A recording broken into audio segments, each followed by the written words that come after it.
आज के सेक्शन में हम लोग जेनेटिक डिसीज के बारे में चर्चा करेंगे। जेनेटिक डिसीज को अलग अलग नामों से जाना जाता है, जैसे कि वंशानुगत डिसीज यानी इनहेरिटेड डिसीज, इनबॉर्न ईरर यानी जन्मजात बीमारियां, इनबॉर्न यानी कि जो जन्म से के समय ही दोष होते हैं उनकी वजह से जो बीमारियां, तो इनबॉर्न ईरर भी इनको कहते हैं, जेनेटिक डिसीज कहते हैं, इनहेरिटेड डिसऑर्डर कहते हैं। इस तरीके से इनके कई नाम हैं और काफ़ी इम्पोर्टेंट हैं ये। तो इनको हम लोग शुरू करते हैं, देखते हैं क्या है ये। देखिए, जो जेनेटिक डिसीज हैं, जेनेटिक डिसीज का मतलब होता है genetic disease.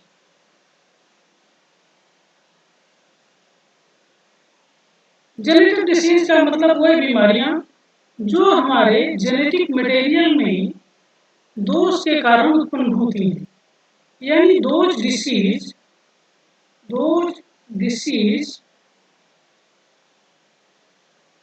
which is originated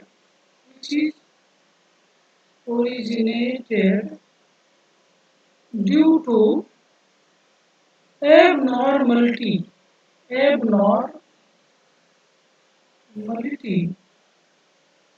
in the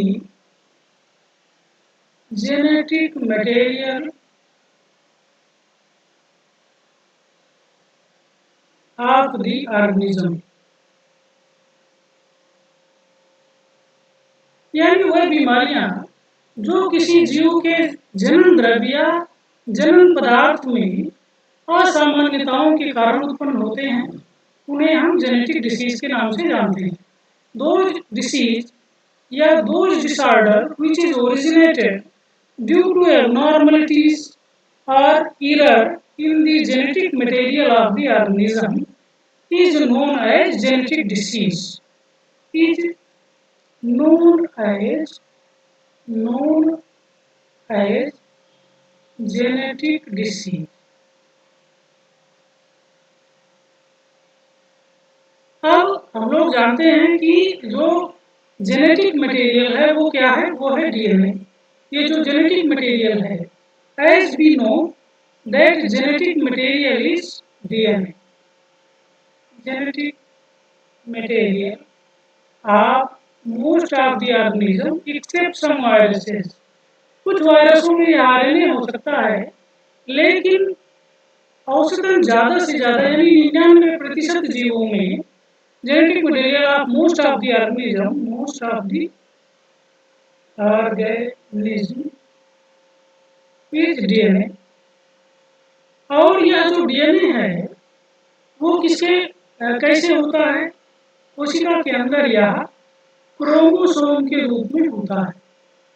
this DNA is present in the form of chromatin material inside the nucleus or in the form of chromosome, and ये definite strength of DNA is known as gene। यानी कि DNA की एक निश्चित श्रृंखला, DNA की एक निश्चित लंबाई की श्रृंखला को हम जीन कहते हैं। इसका मतलब क्या है? इसका मतलब यह है कि जो हमारा जेनेटिक मटेरियल है वही क्रोमोसोम के रूप में है, जीन के रूप में, और इसमें जो दोष उत्पन्न हो जाते हैं, जो गड़बड़ियां उत्पन्न हो जाती हैं, उसकी वजह से आनुवंशिक रोग उत्पन्न होते हैं, जेनेटिक डिसीज उत्पन्न होते हैं। तो इस तरीके से अगर हम आनुवंशिक रोग या जेनेटिक डिसीज के कारण को खोजें, जेनेटिक डिसीज इसके कारण को देखें, तो इसके कारण निम्न रूप से हमें दिखाई पड़ेंगे। पहला तो change in number of chromosome. एक तो जो कि गुणसूत्रों की संख्या में परिवर्तन के कारण होते हैं। दूसरा जो है change in structure of chromosome. कारण है इनका वो है कि गुणसूत्रों की जो संरचना है उनमें परिवर्तन के कारण ये उत्पन्न होते हैं। और तीसरा जो महत्वपूर्ण कारण है वह है चेंज इन तीसरा जो महत्वपूर्ण कारण है वो है change in structure of gene. तो ये तीन कारण हैं किसी भी आनुवंशिक बीमारी के उत्पन्न होने के। या तो वो गुणसूत्रों की संख्या में कम या ज्यादा होने से उत्पन्न हो रहा है, या वह गुणसूत्रों की जो संरचना है जो कि सामान्य रूप से वो शरीर में पाए जा रहे हैं उनमें परिवर्तन होने के कारण उत्पन्न हो रहा है, या फिर जो हमारी सामान्य जीन है उसकी संरचना में बदलाव हो जाने से यह उत्पन्न हो रहा है। और हम जानते हैं कि चूंकि ये सारे परिवर्तन all these changes are takes place in the genetic material of the organism, so they are inheritable। ये inheritable यानी वंशानुगत क्यों है? inheritable है क्यों है? क्योंकि because they are present in the genetic material, in the genetic material of the organism।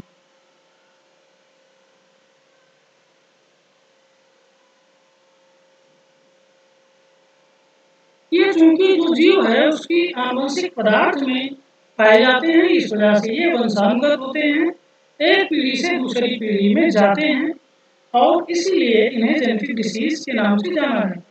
तो वह बीमारियां जो हमारे जन्म द्रव्य में परिवर्तन के कारण उत्पन्न होती हैं और एक पीढ़ी से दूसरी पीढ़ी में वंशानुगत होती हैं उन्हें हम आनुवंशिक बीमारियां कहते हैं। ये बीमारियां गुणसूत्रों की संख्या में परिवर्तन, गुणसूत्रों की संरचना में परिवर्तन या फिर गुणसूत्रों में स्थित जीन की संरचना में परिवर्तन के कारण उत्पन्न होते हैं। ये सब की सब वंशानुगत होती हैं, अर्थात एक पीढ़ी से अगली पीढ़ी में ये स्थानांतरित होती रहती है। अब हम लोग इनमें से एक एक को करके देखेंगे। तो पहला जो कारण है due to change in number of chromosome।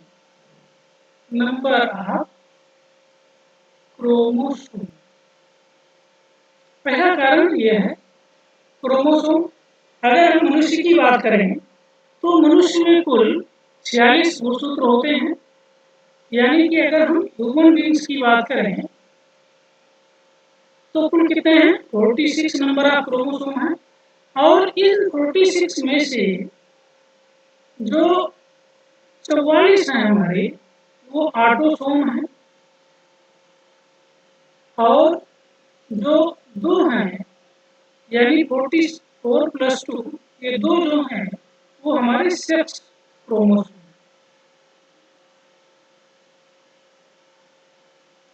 तो due to change in number of chromosome इसके कारण जो आनुवंशिक बीमारियां उत्पन्न होती हैं वो दो प्रकार की हो जाएंगी। पहला ये दो प्रकार की हो जाएंगी। पहली जो होंगी वो due to change in the autosome. इनमें जो पहला प्रकार होगा due to change in autosome. Autosome यानी दैहिक गुणसूत्र में जो परिवर्तन होते हैं उसकी वजह से जो बीमारियां उत्पन्न होती हैं वह जो है वो ऑटोसोमल डिसीज हैं। और इनमें अगर इनका हम एग्जाम्पल देखें तो इनमें पहला जो है वो है डाउन सिंड्रोम।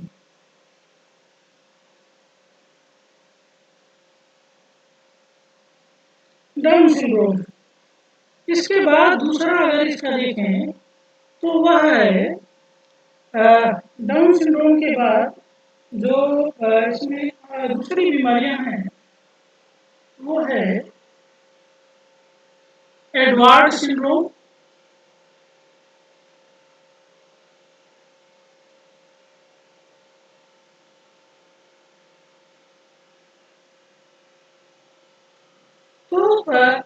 एडवर्ड सिंड्रोम हो गया, और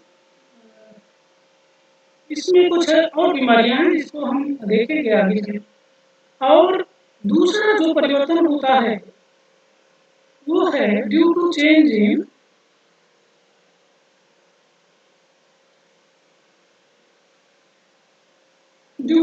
इन सेक्स क्रोमोसोम, यानी नंबर ऑफ सेक्स क्रोमोसोम। यहाँ हम लोग नंबर की बात कर रहे हैं, तो due to change in number of sex chromosome. तो इस वजह से भी होती हैं। और अगर इनका एग्जाम्पल देखें हम, तो इनमें जो है वो पहला है टर्नर क्रोमोसोम, टर्नर सिंड्रोम।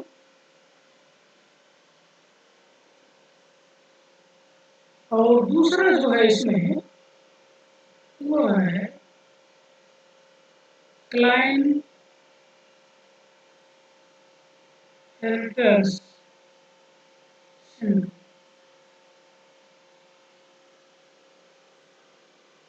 इसके अलावा सुपर मेल और सुपर फीमेल ये भी इसमें बनते हैं, सुपर मेल और सुपर फीमेल।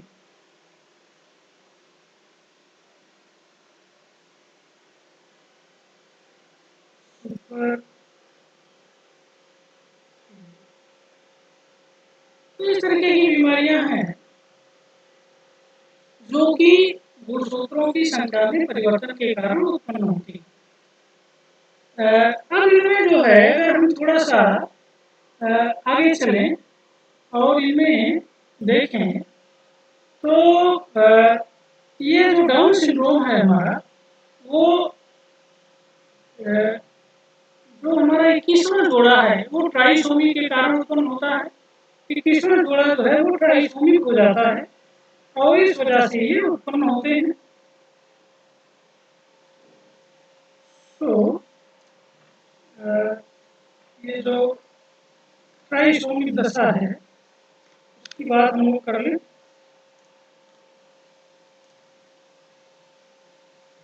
तो 21वां जोड़ा जो है वो ट्राइसोमिक हो जाता है, यानी कि 21वें जोड़े में 2 की जगह 3 हो जाते हैं, जिससे कुल गुणसूत्रों की संख्या 47 हो जाती है, 1 बढ़ जाता है। एडवर्ड क्रोमोसोम जो है उसमें हमारा जो 18वां जोड़ा है वो 18वां जोड़ा जो है वो ट्राइसोमिक होता है। इसमें भी गुणसूत्रों की संख्या 47 हो जाती है। और एक इसमें और है जिसको हम कहते हैं Patau syndrome, Patau syndrome, Patau syndrome. और इसमें जो है हमारा वो 13वां जोड़ा ऐसा है जो कि ट्राइसोमिक होता है। ट्राइसोमिक का मतलब है कि 2 की जगह पर 3 हो जाना, जो भी जोड़े में थे वो त्रिगुणित हो गए। तो यहाँ भी कुल गुणसूत्रों की संख्या 47 हो जाती है, इस वजह से परिवर्तन होते हैं। टर्नर सिंड्रोम की बात करें तो यहाँ पर जो हमारा लिंग गुणसूत्र है, क्योंकि ये सारे सेक्स क्रोमोसोम में परिवर्तन के कारण उत्पन्न होते हैं, और सेक्स क्रोमोसोम वो मेल और फीमेल में अलग होते हैं। फीमेल में XX यानी कि स्त्री में XX और पुरुष में XY होते हैं।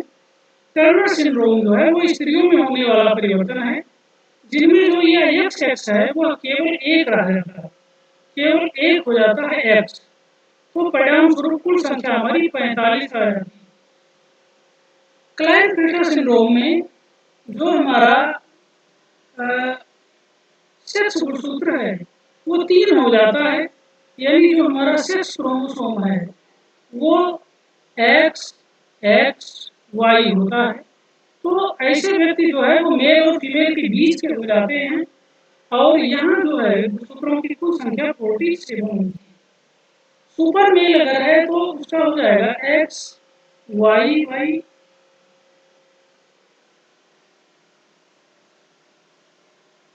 XYY, यहाँ भी 47 हो जाते हैं।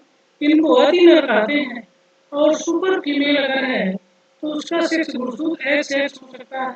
3x से ज़्यादा भी हो सकते हैं, यहाँ 2y से भी ज़्यादा हो सकते हैं। तो इस तरीके की असामान्यताएं या एबनॉर्मलिटीज वो उत्पन्न होती हैं। इन सब की विस्तृत चर्चा हम अलग से किए हैं क्रोमोसोमल म्यूटेशन के अंतर्गत, जिनमें down syndrome, tau syndrome, Edward syndrome, Turner syndrome, Kline-Peter syndrome, इनके क्या लक्षण हैं, किस तरीके से इनको पहचाना जाता है, किस क्या क्या किन किन जो है कैरेक्टर्स को प्रभावित होता है इनमें, जैसे मेंटल डेवलपमेंट कैसा होता है, शारीरिक डेवलपमेंट कैसा होता है, सेक्स के जो लक्षण हैं वो किस तरीके से परिवर्तित होते हैं, इन सबका विस्तृत विवरण हमने अलग वीडियो में किया है। तो वहाँ से उसको देख के उसकी तैयारी कर सकते हैं और इस पर स्पेशली हम अलग से भी चर्चा करेंगे। आज जो हम लोग जेनेटिक डिसऑर्डर की चर्चा कर रहे हैं, इनमें हम लोग मेन रूप से फोकस करेंगे जो हमारा जीन के कारण जो change in structure of gene उत्पन्न हो रहे हैं, उन बीमारियों को डिटेल में देखेंगे। तो हमारा जो है ये हो गया due to change in number of chromosome, यानी कि गुणसूत्रों में चेंज होने के कारण जो जेनेटिक डिसीज उत्पन्न होते हैं वो ये हो। अब दूसरा जो कारण है वो हम लोग देखते हैं due to change in structure of chromosome. जो दूसरा कारण है जेनेटिक डिसीजेस का, due to change in structure of chromosome. और जैसा कि हमने जेनेटिक्स के पहले टॉपिक में इन चीजों की चर्चा की है, क्रोमोसोम की संरचना में परिवर्तन किन कारणों से आता है। इनमें परिवर्तन 4 कारणों से आता है। पहला जो है वो डिलीशन, यानी कोई पार्ट जब नष्ट हो जाता है, डिलीट हो जाता है। दूसरा जो है वो एडिशन, या जिसको हम डुप्लीकेशन कहते हैं, डुप्लीकेशन। यहाँ पर जो है कोई पार्ट ऐड हो जाता है, डबल हो जाता है। तीसरा जो होता है वह इन्वर्जन, इसमें कोई भाग न बढ़ता है न घटता है, लेकिन वह भाग पलट जाता है, यानी उल्टा होकर स्थापित हो जाता है। इस वजह से उनके स्थित जीन का क्रम बदल जाता है। तो इन्वर्जन के कारण भी क्रोमोसोम की संरचना बदलती है। और चौथा जो होता है वो है ट्रांसलोकेशन। चौथा जो कारण है वो है ट्रांसलोकेशन।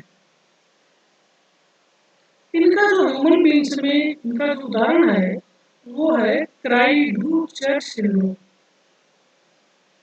इसकी भी चर्चा हमने क्रोमोसोमल म्यूटेशन पार्ट फर्स्ट में डिटेल से की है कि कैसे ये परिवर्तन होते हैं और क्या क्या जो कैसे इनको पहचाना जाता है और शरीर में इनकी वजह से क्या क्या चेंजेस आते हैं।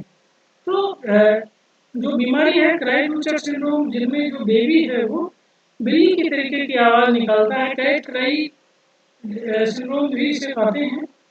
तो वह जो है वो गुणसूत्रों की संरचना में परिवर्तन के कारण उत्पन्न होता है। अब जो तीसरा कारण है वो है हमारा due to change in structure of gene. Gene में जो है जीन की संरचना में परिवर्तन के कारण जो जेनेटिक डिसीज उत्पन्न होती है वो इस तीसरी कैटेगरी में आती है। तो there are certain genetic disease which are originated due to change in structure of gene. और अब यहाँ पर जो है वो जो जीन है वो चूंकि 2 प्रकार के गुणसूत्रों पर स्थित हैं। एक तो जो कि लिंग गुणसूत्र है और दूसरा जो हमारे ऑटोसोम पर है। तो इस आधार पर भी इनको 2 भागों में बांटा जा सकता है। वह जो सेक्स क्रोमोसोम पर है यानी सेक्स लिंक्ड जीन है, और दूसरी जो ऑटोसोम पर है। जो ऑटोसोम पर है वो उनकी जो इनहेरिटेंस है वो मेंडल के लॉ के अकॉर्डिंग होती है, इसलिए उनको मेंडेलियन इनहेरिटेंस के अंतर्गत रखा जाता है। लेकिन जो सेक्स लिंक्ड जीन है वो मेंडेलियन इनहेरिटेंस पैटर्न को फॉलो नहीं करती, इसलिए वो नॉन मेंडेलियन इनहेरिटेंस पैटर्न के हिसाब से वंशानुगत होती हैं। इनके एग्जाम्पल हम लोग देखें अगर, तो इनके बहुत सारे एग्जाम्पल हैं जिनमें कई बीमारियां ऐसी हैं जो कि घातक बीमारियों के अंतर्गत आती हैं, और कई ऐसी हैं जो सामान्य हैं और केवल उनकी वजह से कुछ परिवर्तन शरीर में होते हैं, तो उनको हम लोग देखेंगे। पहला जो है, इनमें जो पहला है वो है थायोकार्बिमाइड टेस्टर।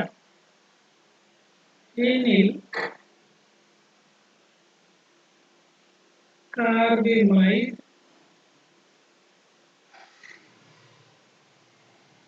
टेस्ट,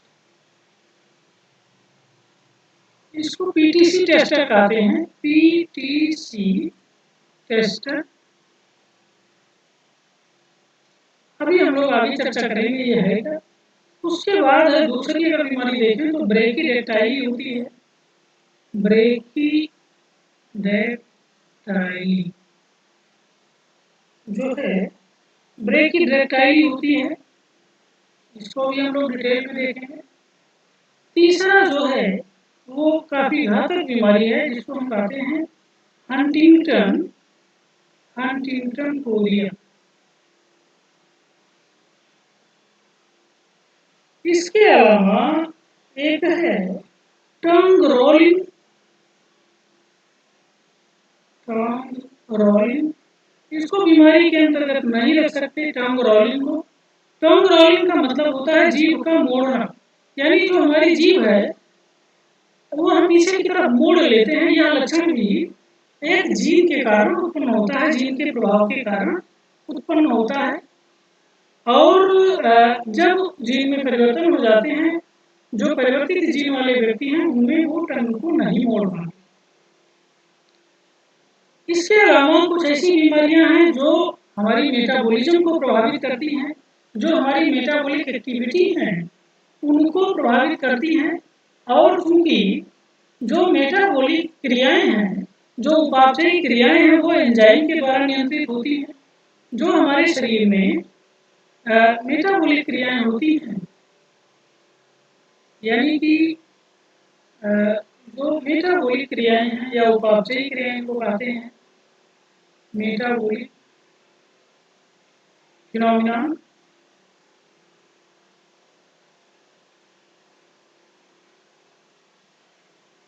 ये सब की सब किसी एंजाइम के कंट्रोल में होती हैं।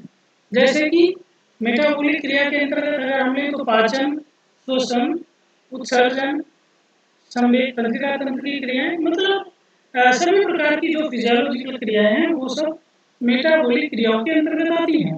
और हम जानते हैं कि ये सब क्रियाओं में एंजाइम भाग लेते हैं। ये सभी एंजाइम जो है वो प्रोटीन है, और ये प्रोटीन जो है वो किससे बनते हैं, एमआरएनए से बनते हैं। एमआरएनए, और यह एमआरएनए जो है वो कहाँ से आता है, यानी डीएनए से कॉपी होके आता है, डीएनए से आता है, और यह डीएनए ही जीन है। तो इसका मतलब यह है कि जीन से हमारे एमआरएनए बनता है और फिर एंजाइम बनते हैं। अब अगर जीन हमारी किसी कारणवश गड़बड़ हो जाती है, इसकी संरचना बदल जाती है, तो इससे बनने वाला एमआरएनए बदल जाता है। एमआरएनए बदल जाता है तो उससे जो बनने वाला एंजाइम है या प्रोटीन है वो बदल जाती है। परिणाम स्वरूप जब एंजाइम बदल जाता है तो वह उस क्रिया को कंट्रोल नहीं कर पाता जिस क्रिया को वह पहले कंट्रोल करता होता है, और इस वजह से उस क्रिया में गड़बड़ी उत्पन्न हो जाती है। जैसे मान लीजिए कि बहुत सारे पदार्थ हैं, उनके उनका ब्रेकडाउन है।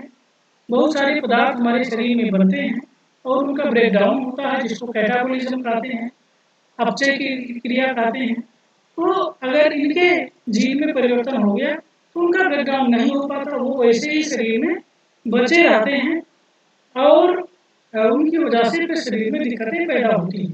तो इनको इनबोर्न मेटाबॉलिक डिसऑर्डर कहते हैं। और इनबोर्न मेटाबॉलिक डिसऑर्डर का वर्णन अर्कीबॉल्ड ई गैरोड नामक वैज्ञानिक ने किया था। Inborn inborn metabolic disorder, disorder या बीमारियां, इसका सबसे पहले वर्णन जो है वो आर्कीबाल्ड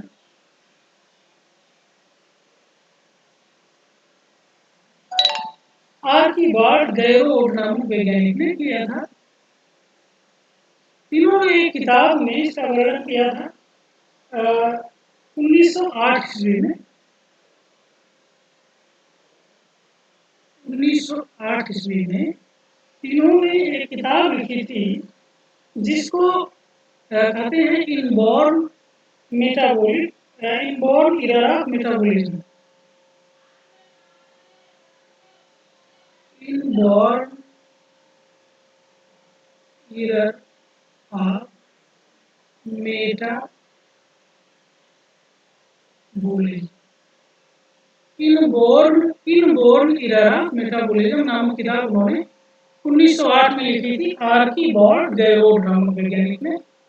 और इसमें उन्होंने बताया कि इसमें उन्होंने इसी बात पर जोर डाला था कि जो जीन है वो एक एमआरएनए बनाती है और उस एमआरएनए से कोई एक एंजाइम बनता है। अगर यह एंजाइम गड़बड़ हो जाता है तो उस एंजाइम के प्रभाव से जो मेटाबॉलिक क्रिया हो रही होती है वो प्रभावित होती है और फिर उससे संबंधित बीमारी हमें उत्पन्न हो जाती है, यानी जेनेटिक डिसऑर्डर उससे उत्पन्न हो जाता है। तो इनको हम इनबॉर्न मेटाबॉलिक डिसऑर्डर भी कहते हैं। ये सब जेनेटिक डिसऑर्डर या जेनेटिक डिसीज के अंतर्गत ही आते हैं। तो ऊपर जैसे हम लोगों ने देखा ब्रेकिडेक्टाइली फेनिलकार्बामाइड टेस्टिंग की जो एबिलिटी है, हंटिंगटन कोरिया है, टंग रोलिंग एबिलिटी है यानी कि जीभ को मोड़ लेने की जो क्षमता होती है वो है। तो ये शरीर की संरचना से संबंधित हैं जिनमें कुछ मसल्स प्रभावित हो रही हैं, लेकिन कुछ ऐसी हैं जो कि शारीरिक क्रियाओं में जो क्रियाएं हो रही हैं उनमें अनियमितताएं उत्पन्न होती हैं और उस वजह से वो उत्पन्न होती हैं जिनको इनबॉर्न मेटाबॉलिक डिसऑर्डर कहते हैं। तो इनको हम नोट कर लेंगे और इसके बाद जो मेटाबॉलिक डिसऑर्डर हैं इस क्रम में इनको हम आगे देखेंगे कौन कौन से हैं। एक चीज है कि जो ये इनबॉर्न मेटाबॉलिक डिसऑर्डर हैं इनमें ज्यादातर शरीर के लिए बहुत ही नुकसानदेह हैं और कुछ तो प्राण घातक हैं, यानी काफी घातक होते हैं। तो इनके भी एग्जाम्पल हम इनमें शामिल करेंगे और फिर इनका जो है वो हम डिटेल में चर्चा करेंगे। तो इनमें जो हम लोग देख रहे थे ये सब की सब जीन के कारण होती है। अच्छा, यहाँ पर जो हम लोग जानते हैं कि जीन जो है वो हमारे शरीर में एक जोड़े में पाई जाती है, क्योंकि जो गुणसूत्र हैं एक जैसे दो गुणसूत्र हमारे शरीर में होते हैं, यानी हर गुणसूत्र का एक जोड़ा होता है। तो इस तरीके से उन चूंकि जो एक गुणसूत्र का जोड़ा है उन सब पर जीन एक जैसी हैं तो हर जीन दो होती है। अब अगर इन जीनों में परिवर्तन होता है तो वो अलग तरीके की जीन बन जाती है इस तरीके से। और ये मूल जीन जो पहले वाली जीन थी और ये जो नई बन गई तो ये एलील हो जाती है, यानी एक जीन के अब एलील बन गए। तो ये सब बीमारियां जो हैं जो जीन की संरचना में परिवर्तन के कारण उत्पन्न हो रही हैं वो एलील जीन के कारण उत्पन्न हो रही हैं। इनमें कुछ बीमारियां वो डोमिनेंट एलील के कारण होती हैं, यानी प्रभावी एलील के कारण होती हैं, और कुछ बीमारियां वो अप्रभावी एलील के कारण होती हैं। तो मेंडल के लॉ में हम लोगों ने पढ़ा था कि अगर कोई एलील प्रभावी है तो वह अगर सिंगल कॉपी में है, यानी कि दूसरा वो नहीं भी है, दूसरा डिफेक्टिव नहीं भी है, तब भी वह बीमारी हो जाती है। लेकिन अगर कोई एलील अप्रभावी है तो वो तभी उत्पन्न होता है उसका प्रभाव जब वो दोनों कापियां उसकी एक जैसी हों। तो इनमें हम लोग देखते हैं पांचवा जो है जो कि इनबॉर्न मेटाबॉलिक डिसऑर्डर के अंतर्गत आता है वो है फेनिल कीटोन्यूरिया। फेनिल कीटोन्यूरिया,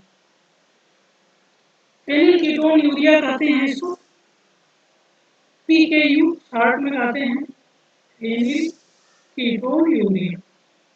और अगला है फेनिलकीटोन्यूरिया के बाद जो है वो है फेनिल एल्केप्टोन्यूरिया। एल्केप्टोन्यूरिया और अगला है इसमें वो है एल्बिनिज्म। एल्बिनिज्म तो ये सातवां एल्बिनिज्म हो गया। और आगे हम लोग देखते हैं इसमें तो सातवां एल्बिनिज्म हो गया। आठवां जो है इसमें काफी भयानक बीमारी है या गंभीर बीमारी जिसको कह सकते हैं, कभी कभी ये गंभीर रूप ले लेती है, वो है sickle cell anaemia. Sickle cell anaemia. Anaemia का मतलब खून की कमी हम लोग जानते हैं और ये अलग अलग कारणों से होता है। उनमें से एक कारण वो जेनेटिक बीमारी के कारण है जिसको हम सिकल सेल एनीमिया कहते हैं। और इसके बाद जो अगला है वो भी काफी घातक बीमारी है जिसको हम कहते हैं थैलासीमिया। थैलासीमिया थैलासीमिया की बीमारी है और ये हमारी 9वीं बीमारी हो गई। और जो 10वीं बीमारी है वो है हमारी टे सैक्स डिसीज।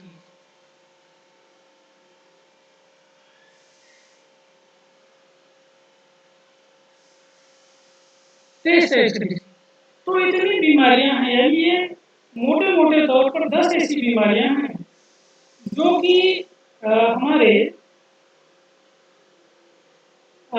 इसके अलावा एक और बीमारी है जो जिसका वर्णन करना जरूरी है, वो है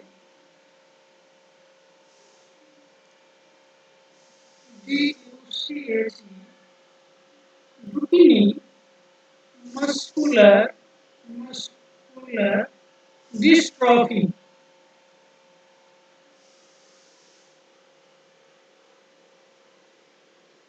ये भी है, यानी कि ये कुछ बीमारियां हैं खास खास जो कि जीन की गड़बड़ी के कारण उत्पन्न होती है।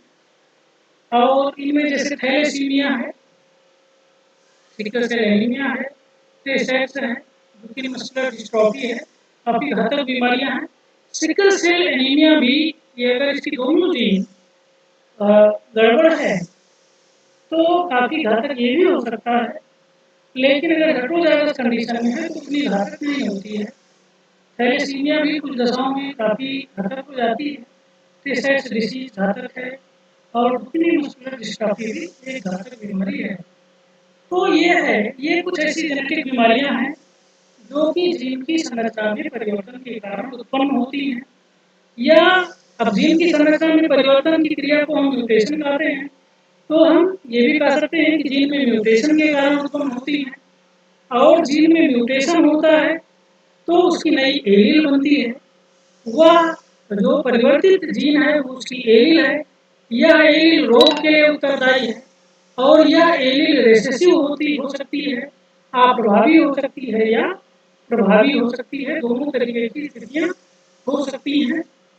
तो उसी के हिसाब से इनका प्रभाव नजर आता है। अगर जो रोग की एलील है वो प्रभावी है तो अकेले होने पर भी अपना प्रभाव दिखाती है। अगर अप्रभावी है तो वह अकेले होने पर अपना प्रभाव दिखा नहीं पाती। तो ये सब इनके नाम जो है वो हमें याद करने हैं एक एक चीजों के, और उनकी कैटेगरी हम लोगों ने जान ली। अब हम इनके लक्षण देखेंगे। जैसा कि हमने पहले भी इस चीज को बताया है कि जो क्रोमोसोमल डिसऑर्डर के कारण है, यानी due to changing number of chromosome के कारण जो है वो हमने अलग की चर्चा की है और अलग से उसे हम बताएंगे। यहाँ पर हम केवल जीन की संरचना में गड़बड़ी के कारण उत्पन्न हो रही है उनकी चर्चा कर रहे हैं। तो सिर्फ यहाँ पर हम लोग वही देखेंगे। अगर क्रोमोसोमल डिसऑर्डर देखने हैं तो वो क्रोमोसोमल म्यूटेशन के अंतर्गत जाके या फिर genetic disorder due to change in number of chromosome और स्ट्रक्चर ऑफ क्रोमोसोम के अंतर्गत जाके उसको देख सकते हैं, उसको समझ सकते हैं। अब यहाँ पर हम लोग लेते हैं जो हमारी पहली बीमारी थी, वो जो पीटीसी यानी फेनिलथायोकार्बामाइड टेस्टर टेस्टर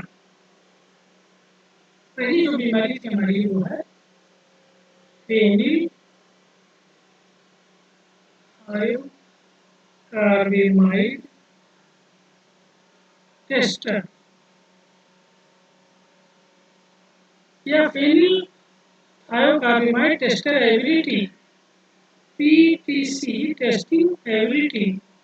तो इसकी जो एबिलिटी होती है वो एक ऑटोसोमल जीन के कारण होती है, ऑटोसोमल जीन है ये, और यह जो ऑटोसोमल जीन है ये डोमिनेंट जीन है, प्रभावी जीन है, जो कि इसके टेस्टिंग की एबिलिटी देती है। यानी कि अगर ये डोमिनेंट जीन किसी व्यक्ति में पाई जा रही है तो वह पीटीसी का टेस्ट कर सकता है, पीटी का टेस्ट उसको होता है, एबिलिटी टू टेस्ट। ये यानी कि अगर किसी व्यक्ति में जो इसका जीन है वो डोमिनेंट है तो वो टेस्टर होता है, यानी वो टेस्ट कर सकता है। दूसरी कंडीशन क्या हो सकती है कि एक जीन डोमिनेंट हो और दूसरी रेसेसिव हो, जो परिवर्तित जीन है वो भी टेस्टर होगा, क्योंकि जो सामान्य जीन है वो डोमिनेंट है। लेकिन अगर किसी व्यक्ति में दोनों रेसेसिव कंडीशन है, दोनों परिवर्तित जीन है, एलीक जीन है, तो वह नॉन टेस्टर हो।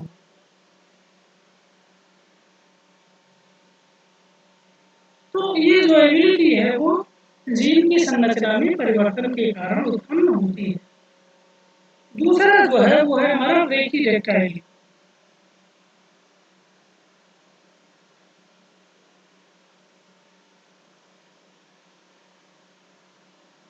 देखिए, अगर हम अपने हाथ की संरचना देखें तो हमारे हाथ की जो अस्थियां हैं उनमें बहुत सारे जोड़ होते हैं इस तरीके से, और यहाँ पर देखिए इस तरीके से इनको फैलेंस कहा जाता है। जो हमारी उंगलियां हैं वो इस तरीके से अलग अलग जोड़ों में वो जुड़ी हुई पाई जाती है, और इन जोड़ों के कारण हम इन उंगलियों को प्रत्येक जोड़ पर मोड़ सकते हैं, और इन जोड़ों के कारण ये लंबी हो जाती है। ब्रेकिडेक्टाइली में देखिए इसको जो है हम यहाँ से भी, ये जो हमारे यहाँ भी जोड़ होते हैं, छोटी छोटी हस्तियाँ होती हैं, ये जो हमारा भाग है ये जो है वो कई ऐसी छोटी हस्तियों के से जुड़ा होता है, तो यहाँ भी जुड़ाव होता है इस तरीके से, ये भाग होते हैं। जो ब्रेकिडेक्टाइली की कंडीशन होती है उनमें ये जो फैलेंस हैं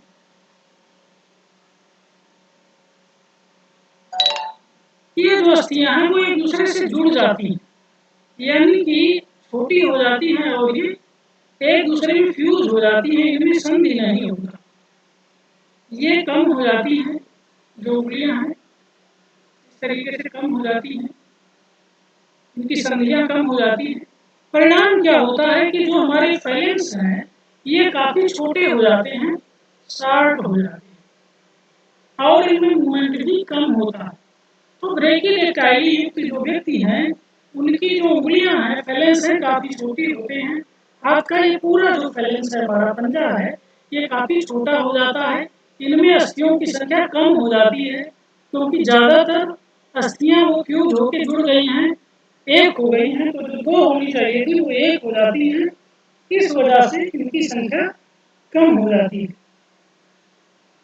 और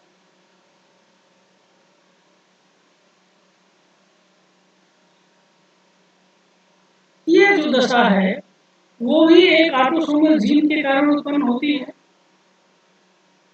यानी इसका जो जो जीन है वो हमारे दैहिक गुणसूत्रों पर स्थित होता है। ऑटोसोमल क्रोमोसोम पर ऑटोसोमल जीन है ये, और खास बात यह है कि ब्रेकिडेक्टाइली का जो जीन है वो डोमिनेंट है। यानी कि अगर इसका एक भी जीन है तो ब्रैकियोडेक्टाइली होती है।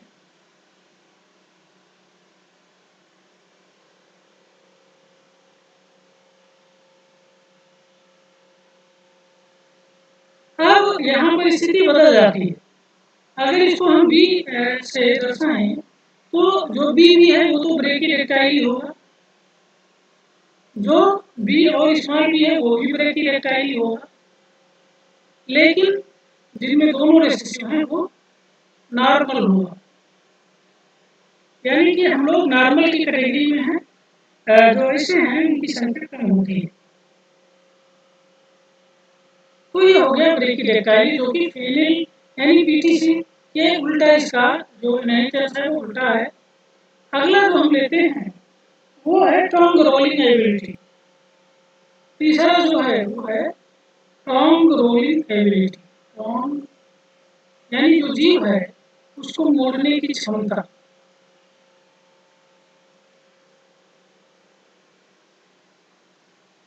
अब जो टंग रोलिंग एबिलिटी है ये भी एक डोमिनेंट एलील के कारण उत्पन्न होती है, तो ब्रैकियोडेक्टाइली के समान है, और यह ऑटोसोमल जीन के कारण है। ऑटोसोमल जीन है, डोमिनेंट है। यानी कि अगर दोनों जो रोलिंग एबिलिटी वो तभी होगी अगर दोनों डोमिनेंट हैं तो एबिलिटी नहीं, एबिलिटी जो है वो पाई जाएगी। अगर ये कंडीशन है तब भी एबिलिटी पाई जाएगी, लेकिन अगर ये है तो एबिलिटी नहीं होगी। तो टंग रोलिंग एबिलिटी जो है वो हमारे ऑटोसोम पर स्थित जीन के कारण होती है।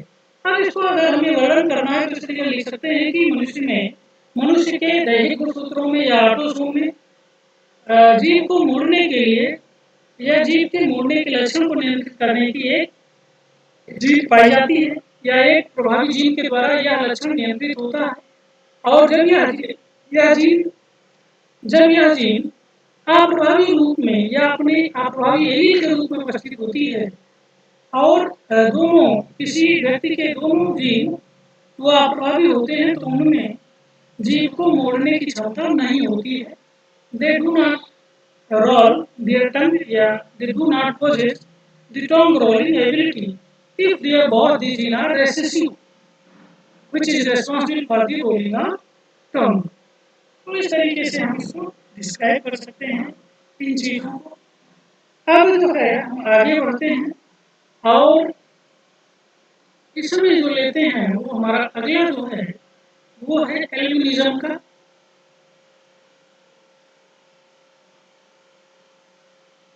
तो नेक्स्ट जो है वो एल्बिनिज्म। एल्बिनिज्म को हिंदी में कहते हैं रंजकहीनता।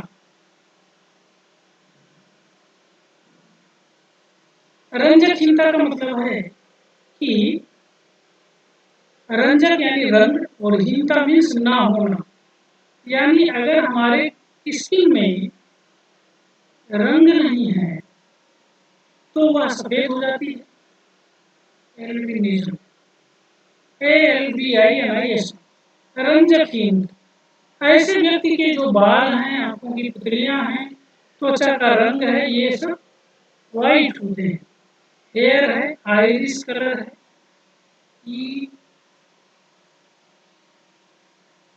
जो आइरिस है IRIS आइरिस कलर, आंखों की पुतली का रंग जो है, और हेयर हो गया स्किन कलर है। इसमें पिगमेंट यानी कि जो रंजक है पिगमेंट है। पिगमेंट का मतलब होता है हमारे जो स्किन में पिगमेंट हैं, बालों में जो पिगमेंट हैं वो मिलेनिन के कारण है।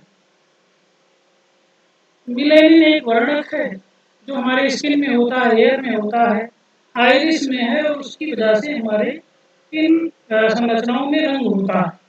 यह मिलेनिन जो है वो फेनिल एलेनिन नामक एंजाइम से बनती है। फेनिल एलेनिन फेनिल एलेनिन जो है वो टायरोसिन में बदलती है। टायरोसिन, ये दोनों अमीनो अम्ल हैं,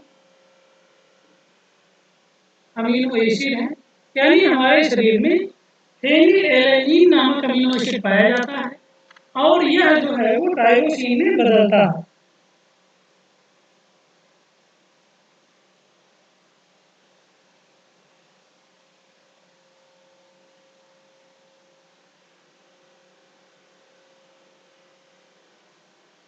यह टायरोसिन जो है वो फिर एक एंजाइम होता है जिसका नाम है टायरोसिनेज, टायरोसिनेज एंजाइम, इसके कारण यह मिलेनिन में बदलता है। अब जो एल्बिनिज्म के व्यक्ति हैं उनका जो टायरोसिन एंजाइम को प्रोड्यूस करने वाली जीन है वो डिफेक्टिव हो जाती है। ये जीन जो है वो डिफेक्टिव हो जाती है जिसके कारण टायरोसिन एंजाइम जो है वो नहीं बन पाता, ये जो है निष्क्रिय हो जाता है, क्रियाशील नहीं रह जाता। जब टायरोसिन क्रियाशील नहीं हो पाता तो जो टायरोसिन बन रहा है, जो टायरोसिनेज है, जो टायरोसिनेज एंजाइम है, यह जब क्रियाशील नहीं हो पाता या नहीं बन पाता तो जो टायरोसिन है वो मिलेनिन में नहीं बदल पाता, यानी मिलेनिन का निर्माण नहीं होता, इसका प्रोडक्शन नहीं हो पाता।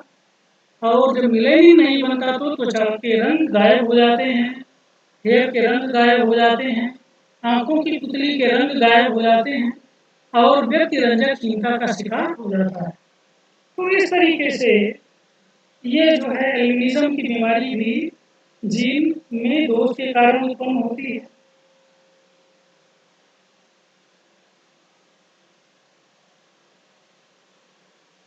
और ये भी जो जीन है वो ऑटोसोमल जीन है।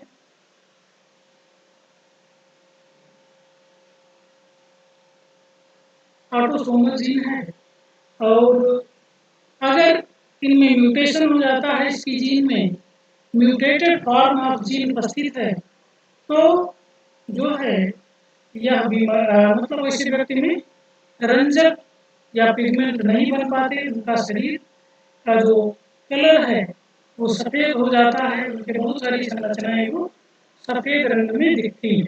तो ये एल्बिनिज्म है। इसके बाद जो खास खास बीमारियां बच रही हैं इनमें जो है वो हम लोगों ने चर्चा कर लिया, पीटीसी की चर्चा कर ली, यानी कि इस सेक्शन में हम लोगों ने पीटीसी की चर्चा कर ली, ब्रैकिडेक्टाइल की चर्चा कर ली, टंग रोलिंग की चर्चा कर ली और एल्बिनिज्म की चर्चा कर ली। अब जो है जो शेष बच रहा है केप्टोन्यूरिया, फेनिलकीटोन्यूरिया, हंटिंगटन कोरिया और इधर के सारे, इनको हम लोग अगले सेक्शन में देखेंगे। क्योंकि यह सेक्शन काफी बड़ा हो रहा है तो इसको हम लोग जो हमारा जेनेटिक डिसीज पार्ट सेकंड में इनको हम देखेंगे। और इन बीमारियों को सेकंड में, क्योंकि ये सारी बीमारियां घातक हैं, इनके प्रभाव काफी व्यापक होते हैं शरीर में, तो उनको हम लोग जेनेटिक डिसीजेज पार्ट सेकंड में देखेंगे। इसमें इतना है।